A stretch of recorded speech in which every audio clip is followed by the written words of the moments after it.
இந்த 5 விஷயத்தை நீங்கள் தெரிஞ்சுக்கிட்டா போதும் எந்த ஒரு ஷேர்லையுமே ஈஸியாக நீங்கள் இன்வெஸ்ட் பண்ணிடலாம். அதுவும் இல்லாமல் அந்த கம்பெனியை ஈஸியாக அண்டர்ஸ்டாண்ட் பண்ணிக்கலாம். ஃபண்டமெண்டலாக எப்படி அண்டர்ஸ்டாண்ட் பண்ணுறது அப்படிங்கிறத டீட்டெயிலான ஒரு அனலிட்டிக்ஸை இன்றைக்கான வீடியோவில் பார்க்கலாம். அதனால் இந்த வீடியோவை கடைசி வரை ஸ்கிப் பண்ணாமல் பாருங்கள். தயாராக இருந்தீங்கன்னா இந்த வீடியோக்கு ஒரு லைக் போட்டுட்டு ஆரம்பிக்கலாம் வாங்க. முதல்ல நீங்கள் அந்த கம்பெனியோட பிஸ்னஸ் மாடலை புரிஞ்சுக்கணும். ஏன்னா நீங்கள் எந்த பிஸ்னஸில் இன்வெஸ்ட் பண்ணுறீங்கன்னு தெரியாமல் இன்வெஸ்ட்மெண்ட் பண்ணிங்கன்னா அந்த மணி லாஸ் ஆகிறதுக்கு நிறையவே வாய்ப்பு இருக்குது.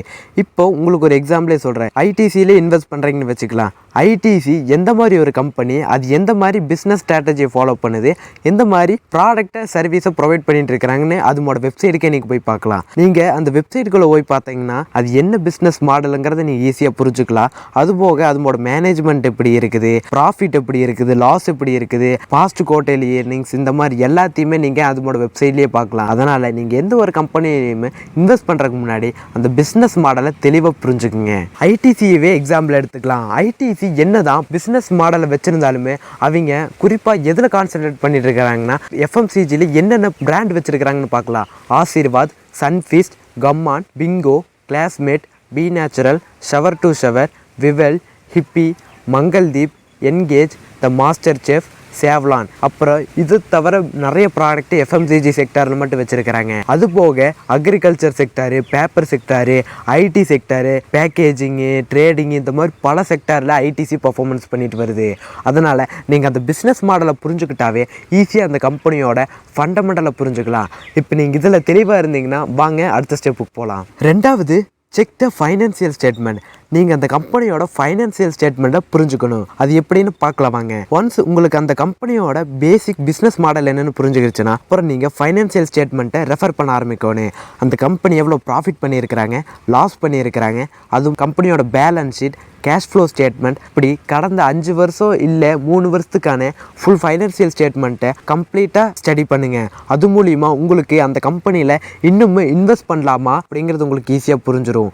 இது மூலிமா அந்த கம்பெனி ரெவென்யூ பண்ணியிருக்குது, ப்ராஃபிட் எவ்வளோ புக் பண்ணியிருக்குது, அந்த கம்பெனிக்கு எவ்வளோ அசட் இருக்குது, லைபிலிட்டி இருக்குது, எங்கெங்கே அந்த கம்பெனியோட ஃபேக்ட்ரி இருக்குது, இப்படிங்கிறது எல்லாமே நீங்கள் டீட்டெயிலாக புரிஞ்சுக்கலாம். டிசியோட ப்ராஃபிட் அண்ட் லாஸ் ஸ்டேட்மெண்ட்டை தான் இப்போ நீங்கள் பார்த்துட்டு இருக்கிறீங்க.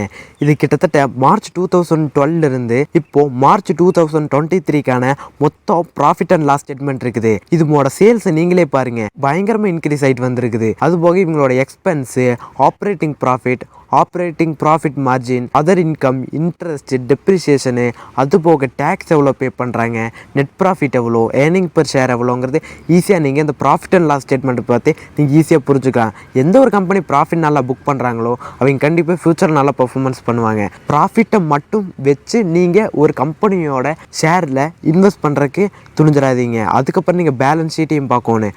பேலன்ஸ் ஷீட்டில் share capital, reserves, borrowings, other liabilities, total asset, இந்த மாதிரி எல்லாமே இருக்கும். அதையும் நீங்கள் பார்த்துங்க. அப்போ தான் உங்களுக்கு அந்த கம்பெனியில் அசட் வச்சுருக்கிறாங்க, அதுபோக லைபிலிட்டி எவ்வளோ இருக்குது, இப்போ எவ்வளோ இன்வெஸ்ட்மெண்ட் பண்ணியிருக்கிறாங்க, அதுக்கப்புறம் அவங்ககிட்ட ரிசர்வ்ஸ் எவ்வளோ இருக்குது. ரிசர்வ்ஸ்னு என்னென்னா இப்போ அந்த கம்பெனி என்ன தான் அவங்களோட ப்ராடக்ட் மேக் பண்ணுறதுக்கு எக்ஸ்பென்ஸை யூஸ் பண்ணாலும் அதுபோக ரிசர்வ்ஸ்னு கொஞ்சம் வச்சுருப்பாங்க.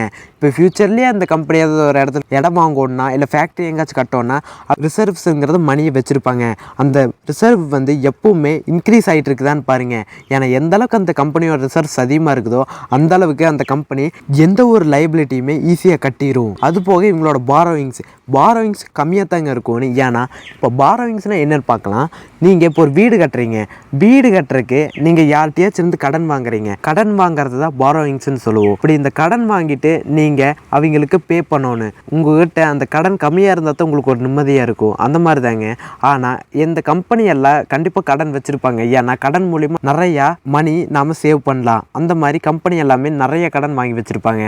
ஆனால் அந்த கடனுக்குமே ரிசர்வ்ஸுக்கு நீங்கள் செக் பண்ணி பார்க்கணும். ரிசர்வ்ஸ் வந்து பாரோயிங்ஸை விட அதிகமாக இருந்தால் நீங்கள் அந்த கம்பெனியில் தாராளமாக இன்வெஸ்ட்மெண்ட் பண்ணலாம். அதுக்கப்புறம் இவங்களோட கேஷ் ஃப்ளோ ஸ்டேட்மெண்ட்டில் 3 விஷயம் இருக்குங்க.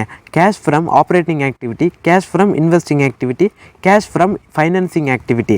இந்த மாதிரி 3 விஷயத்தையும் நீங்கள் டீட்டெயிலாக செக் பண்ணணும். அப்புறம் நீங்கள் இந்த profit and loss statement, balance sheet, cash flow statement இதை பற்றி எல்லாம் டீட்டெயிலான ஒரு வீடியோ வேணுன்னா கையில் கமெண்ட் பாக்ஸில் கமெண்ட் பண்ணுங்கள். அதை பற்றி ஒரு டீட்டெயிலான வீடியோவை போட ட்ரை பண்ணுறேன். 3வது, அனலைஸ் த ஃபைனான்சியல் ரேஷியோ. இந்த ஃபைனான்சியல் ரேஷியோஸ்னால் என்னென்னு பார்க்கலாம் வாங்க. இந்த return on equity, price to earning ratio, டெப்ட் to equity ratio, current ratio, earning per share, இந்த மாதிரி இருக்கிறது எல்லாமே நம்ம ஃபைனான்சியல் ரேஷியோன்னு சொல்லுவோம். இந்த ரேஷியோவை அவங்களோட காம்படிட்டர் கம்பெனி கூட செக் பண்ணிவிட்டு அந்த ஷேரை பை பண்ணுங்க.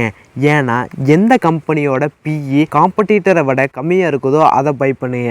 அதுவும் இல்லாமல் அந்த கம்பெனி அதில் ஒரு மோனோபோலியாகவும் இருக்கணும். எக்ஸாம்பிளுக்கு ஐடிசி தான். ஐடிசி வந்து எஃப்எம்சிஜியில் இது பண்ணாலுமே இவங்களோட மேஜர் பிஸ்னஸ் சிகரெட்டு தான். இந்த சிகரெட் மூலியமாகவே கிட்டத்தட்ட இவங்க 50% மேலே ரெவன்யூ ஜென்ரேட் பண்ணுறாங்க. இந்த மாதிரி அந்த கம்பெனி எந்த மாதிரி ஃபினான்சியல் ரேஷியோவில் இருக்குதுன்னு புரிஞ்சுட்டு அந்த கம்பெனி வாங்க ட்ரை பண்ணுங்க. அப்புறம் இந்த மாதிரி ஃபினான்சியல் ரேஷியோ பற்றியும் ஒரு வீடியோ வேணும்னா கீழே கமெண்ட் பாக்ஸில் கமெண்ட் பண்ணுங்க. 4வது, அந்த கம்பெனிக்கு ஏதாவது ரெட் ஃப்ளாக் இருக்குதான்னு பாருங்க. இந்த ரெட் ஃப்ளாகை நாம ஈஸியாக கண்டுபிடிச்சிட முடியாது. குறைவான கம்பெனிக்கு மட்டும்தான் இந்த ரெட் ஃப்ளாக் இருக்கும். இந்த ரெட் ஃப்ளாக் எதில் வரும்னா அதுங்களோட ப்ராஃபிட் மார்ஜின் டிக்ளைன் ஆகும்போது கம்பெனி ஏதாச்சும் தவறு செஞ்சுருப்பாங்க, அது மூலியமாக ரெட் ஃப்ளாக் வரும். இந்த மாதிரி ஒரு சில விஷயத்து மூலியமாக தான் ரெட் ஃப்ளாக் வரும். பெரும்பாலும் ரெட் ஃப்ளாக் இருக்கிற கம்பெனி அதிகமாக இருக்காது. இப்படி இருந்ததுன்னா அது கண்டிப்பாக லாஸில் தான் போகுங்க. ரெட் ஃப்ளாக் இருக்குதா இல்லையான்னு நீங்கள் தெளிவாக பார்க்கலாம். நீங்கள் அதுக்கு டிக்கர் டேப்பை யூஸ் பண்ணலாம். டிக்கர் டேப்பை யூஸ் பண்ணிங்கன்னா நீங்கள் அதில் ரெட் ஃப்ளாக் இருக்குதா என்னென்னு நீங்கள் ஈஸியாக தெரிஞ்சுக்கலாம். அதுபோக அந்த கம்பெனியோட financial statement, economic indicator, historical data இதையெல்லாம் வச்சும் கூட நீங்கள் ரெட் ஃப்ளாக் ஏதாவது ப்ரீவியஸில் இருந்திருக்குதா அப்படிங்கிறதும் கூட நீங்கள் வச்சு கம்பேர் பண்ணலாம். ஏன்னா ப்ரீவியஸில் இருந்திருக்குதுன்னா அப்போ அதை சேஞ்ச் பண்ணியிருப்பாங்க. கன்சிடர் பண்ணிக்கிறது உங்களுக்கு நல்லது. அப்புறம் கடைசியாக examine the companies growth prospects. நீங்கள் மேலே இருக்கிற 4 ஸ்டெப்பையுமே டீட்டெயிலாக அனலிட்டிக்ஸ் பண்ணிட்டீங்கன்னா கடைசியாக இந்த ஸ்டெப்பில் என்ன சொல்ல வர்றாங்கன்னா அந்த கம்பெனிக்கு ஃபியூச்சர் க்ரோத் இருக்குதான்னு பாருங்கள். எக்ஸாம்பிளுக்கு இவி செக்டரையே எடுத்துக்கலாம். இவி செக்டர் வந்து ஃபியூச்சரில் ஒரு நல்ல க்ரோத் இருக்கிற ஒரு கம்பெனி. ஏன்னா எல்லாமே இப்போ பெட்ரோல் வெஹிக்கிள்லேருந்து இவி வெஹிக்கிளாக மாறிட்டு வந்துட்டு இருக்கிறாங்க. அதனால் இவி செக்டரில் நீங்கள் இன்வெஸ்ட் பண்ணலாம். அது போக இவி செக்டர் கூட கனெக்டாக இருக்கிற சப்செக்டர் என்னென்னா பேட்ரி, ஒயர்ஸு, அது போக மற்ற சில பார்ட்ஸ் கம்பெனிலையும் கூட நீங்கள் இன்வெஸ்ட் பண்ணலாம். இது மூலிமா இவி செக்டர் கூட கனெக்ட் ஆகிருக்கிற நீங்கள் பல செக்டர் கூட ஈஸியாக இன்வெஸ்ட்மெண்ட் பண்ணிக்கலாம். என்னதான் நான் சொன்னேன் 5 ஸ்டெப் நீங்கள் ஃபாலோ பண்ணாலுமே நீங்கள் உங்கள் சொந்த முடிவில் நீங்கள் அனலைசிஸ் பண்ணிவிட்டு நம்மக்கிட்ட கேபிட்டல் எவ்வளோ இருக்குது, நாம் எல்லா கேபிட்டலுமே இன்வெஸ்ட்மெண்ட் பண்ணக்கூடாது. ஒரு சில கேபிட்டலை மட்டும்தான் இன்வெஸ்ட்மெண்ட் பண்ணணும். நீங்கள் அந்த கம்பெனியில் ஒரு நம்பிக்கை வச்சுருந்தீங்கன்னா அந்த கம்பெனி கண்டிப்பாக ஃபியூச்சரில் க்ரோத் ஆகுனா மட்டும் அந்த கம்பெனியில் இன்வெஸ்ட்மெண்ட் பண்ணுங்கள். அதுவும் இல்லாமல் நம்பிக்கையை வச்சு மட்டும் இன்வெஸ்ட்மெண்ட் பண்ணிடாதீங்க. உங்களோட சொந்த அனாலிசிஸும் பண்ணுங்க தெளிவா. அதுக்கப்புறம் இந்த வீடியோ உங்களுக்கு ரொம்பவுமே யூஸ்ஃபுல்லாக இருந்ததுன்னா நம்ம சேனலுக்கு சப்ஸ்கிரைப் பண்ணிட்டு பெல் ஐக்கனை கிளிக் பண்ணி வச்சுக்கோங்க. இந்த மாதிரி நிறைய வீடியோவை நான் ஃபியூச்சரில் அப்லோட் பண்ணுறேன். தேங்க்யூ.